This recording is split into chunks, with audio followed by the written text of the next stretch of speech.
बिस्मिल्लाहिर्रहमानिर्रहीम। अस्सलाम वालेकुम। आज मैं आपके साथ बहुत ज़बरदस्त सिंपल सा लेमन ड्रिंक शेयर करूंगी जो आप अफ्तार में बना सकते हैं। बहुत सिंपल है।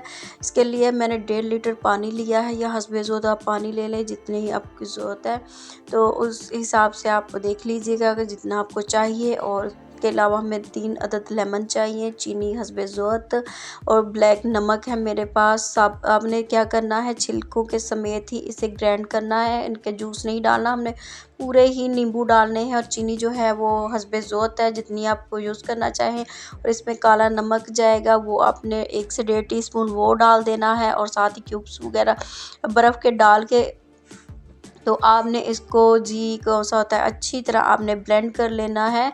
तो जो इसका जो टेस्ट है वो इसके लेमन के जो छिलके हैं उनका है होगा, और बहुत ही ज़बरदस्त और बहुत लाजवाब होगा। और आपने इनको फिर एक स्ट्रेनर की हेल्प से छान लेना है। जो इनके छिलके हैं ना वो रिमूव हो जाएंगे। जो इनका टेस्ट है आपको यकीन करें बहुत ज़बरदस्त होगा। एक दफ़ा मेरे कहने पे आपने ज़रूर बनाना है, ज़रूर ट्राई करना है। और अपनी दुआओं में ज़रूर याद रखिएगा, ज़रूर बनाइएगा, और बना के अपना फीडबैक भी मेरे साथ ज़रूर शेयर कीजिएगा कि ये आपको कैसा लगा। मिलेंगे नेक्स्ट